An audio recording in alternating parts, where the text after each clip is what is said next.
So what's up sa inyo lahat, ano? It's been long time since nung last time nag-upload. 4 years ago yata last na-upload natin was 2021, 2022.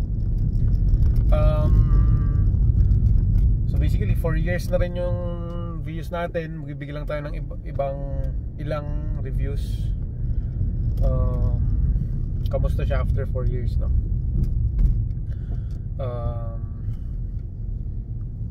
Basically wala pa napalitan. Yung wiper nagpapapalit na. This year lang siya nagpapapalit, 2024. So let's say after 4 years doon siya nagpapalit, pero extreme kasi yung condition, kaya siguro mabilis siyang naupod. Wala kasi akong parking na covered, so most of the time nakabilad lang siya, pati sa bahay. Nauulanan na aarawan siya halos everyday. So kung mapark man to sa shade, napaka dalang lang. Siguro sa isang linggo makakatikim to ng shade 2 beses, gano'n. Saturday, Sunday pag nasa bahay, pero pag sa office yung parking doon is open. So yun, that's one. Second, nagpalit kasi ako ng mags ng size 17s. Try kong ipasok dito yung picture niya kung kakayanin. Matagtag siya obviously versus dun sa stock natin na 15s, no? So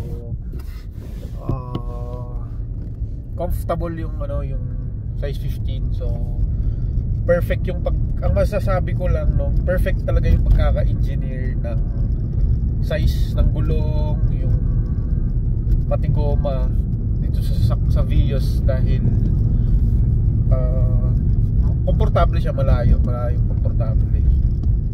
Tsaka yung sa fuel efficiency, hindi ko masabi sa fuel efficiency, pero ramdam mo mas mabigat yung 17s, lalo sa steering, no? Obviously mag-iiba talaga yung driving experience kapag nagpapogi ka ng sasakyan sa pagpapalaki ng mag. So yun, pero di is pogi ka rin talaga. You can't have it all, no? So alam nga naman, pogi ka na, komportable ka ba? Hindi yata pwedeng pagsabayin yun. So siguro kung sabi nila kung maglo-lowering spring, mas magiging komportable yung play niya, ayoko nang i-try. Okay na ako dito sa tindig ng ng stock na suspension, stock na spring, stock height, tsaka naka size 17. So okay naman. Manipis kasi, naka low profile tayong gulong, naka hindi ako nagkamali, 215 45 17s to eh. So manipis, naka low profile, gandang tingnan. Okay, ball joint, medyo nararamdaman ko yung harap niya. May kalug. Hindi ko pa pina-check, hindi ko pa ma-confirm kung kailangan lang siyang i-press or kailangan palitan o kailangan lang siyang ikrasahan. I don't know. Last na PMS nito was 5 months ago, so next month magpapa-PMS tayo. Then ayun, may issue akong na-encounter sa audio, yung Bluetooth kusang bumibitaw. Actually hindi lang Bluetooth yung buong system niya, yung buong radio system. Halimbawa naka-FM ka, after 2 to 3 minutes pag nag-travel na, namamatay siya buo eh.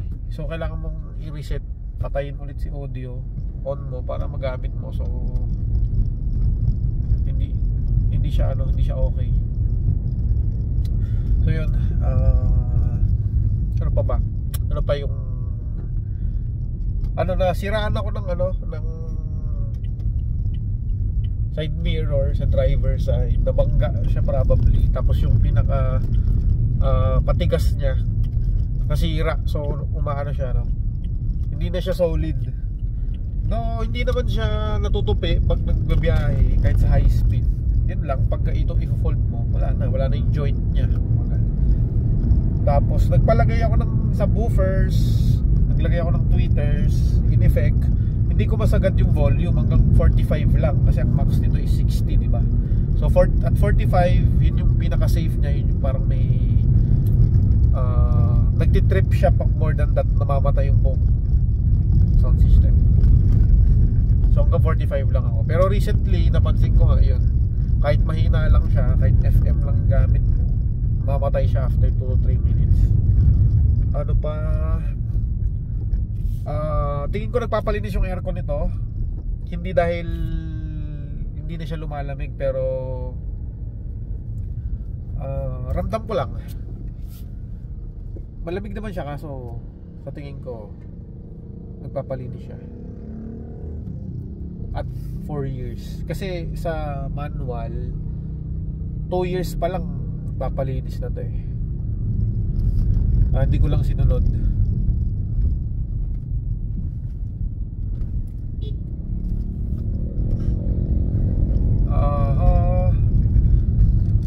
Ano pa, nagpalit na ako seat cover. Binili ko sa Ace Hardware nung nag-sale. Hanapin nyo lang yung ano doon, hanapin nyo lang yung tawag dito, yung gumagawa ng seat cover. Hindi leather yung pinagawa ko. Hanapin nyo yung cheapest na cloth. Parang ano siya, yung style nya, hindi ko na kung makikita. Ang style nya is parang parang corduroy yung pantalon, gano'n. Yung sa iba na nakikita ko na lumalabas sa kasa, ganito siya eh, ganito yung tela nila eh, yung nilalabas sa kasa. Corduroy color black. So pinagawa ko siya nung nakasil, parang 2,300 lang. Okay naman, presentable naman tignan. Yun, kulay black. Tapos ano pa, performance, same, wala namang pinagbago. Tumipid ba, tumakaw ba, walang pinagbago. At 35,000 odometer reading, 4 years na siya, no? 4 years at 35,000 odo reading. Ang ginawang PMS pa lang is yung usual, change oil, linis ng brakes, adjust ng brakes. Aircon hindi pa nalinisan. Ano pa ba? Brake fluid, mga ganun, normal na pinapalitan. Wala pa namang major na ano, wala pa akong claim na warranty. Then update din, no? 'Di ba nagpa-muffler tayo,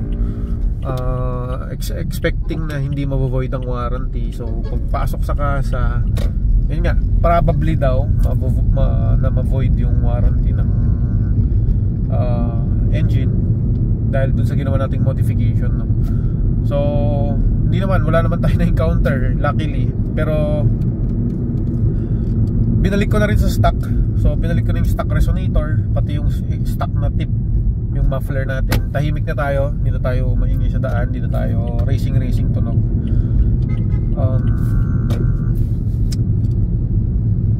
Binalik ko kasi miss ko lang yung tahimik. So yung kotse feel na tahimik lang, ano, wala masyadong walang karakter ba, parang gano'n.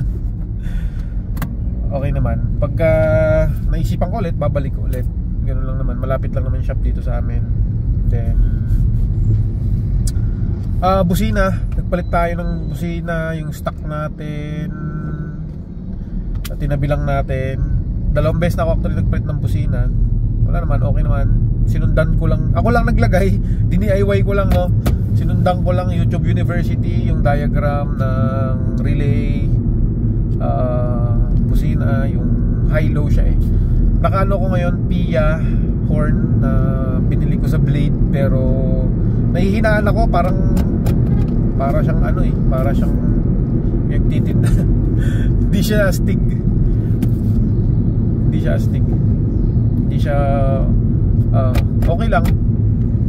Okay lang siya, hindi siya yung catchy. Well, di naman tayo basta for safety purpose naman to, to catch attention, di naman siya pang yabang or pang inis. So okay lang, pero hindi siya bagay kasi siguro pag nagka-budget, order ako sa Bosch. Maganda yung Bosch Bosch horn. Yun, ano pa? What else?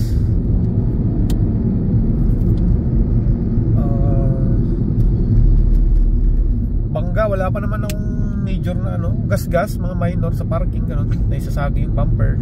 Pero wala pa naman mga basag and all, matibay naman. Hindi naman siya basta-basta na yuyupit eh.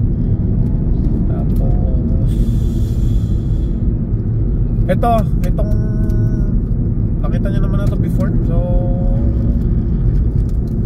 yung ano tawag dito, yung manobela, yung wrap ng manobela, binili ko lang din siya sa Ace, yung tig 799 ba yun? 799 or 899, yung magandang klase siya. So 4 years na siya, no? So far tontuwa ako sa kanya. Bakit? Kasi yung ibang nabibili, yung ibang Vios, nagtatry sila ng ibang ano, ayan siya, oh, astig. So ang ganda ng ano, premium feels talaga. So hindi ko lang alam kung ganun pa price nito ngayon. So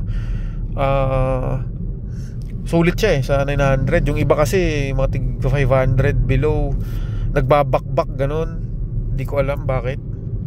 Siguro nasa pero ito parang brand new pa din yung itsura. Yun. Tapos ilang naman so far.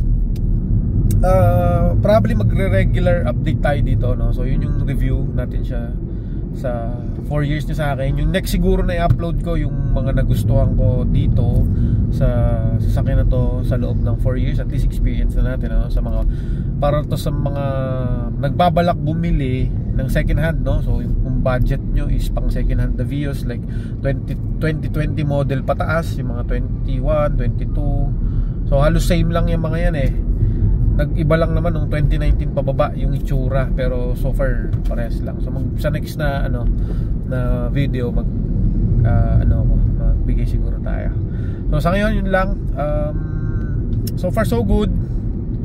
Pinaparent ko kasi itong sasakyan na to. So sa mga gustong mag-rent, message nyo ako, no? Doon sa mga nakakapag-rent, maganda yung feedback nila. Nagugulat sila na 2021 model to, pero almost brand new yung smoothness niya. Maganda pa daw yung takbo, maganda makina and all, lahat.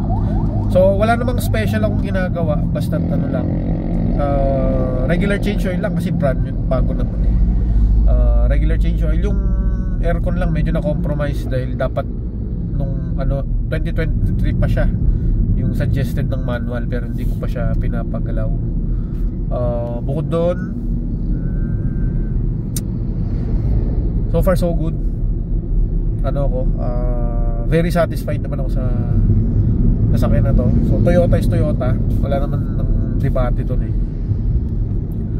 Unlike sa, ayoko lang magbanggit ng brand, pero alam nyo na siguro yun. So kung i-compare nyo to sa ibang ano, like yung 2020 rin parehas, i-drive nyo siya ngayon, so mafe-feel nyo talaga yung difference. Ako nakaka-drive ako ng ibang sasakyan. Siguro nasa gumagamit din, pero iba pa rin talaga yung Toyota. Yun lang yung masabi ko. That's just my opinion.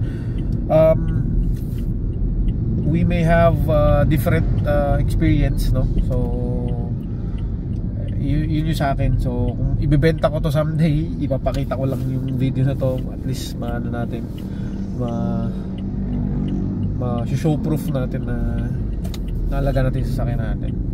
So yun lang guys, kita-kits tayo. So antayin nyo yung next upload ko. See ya!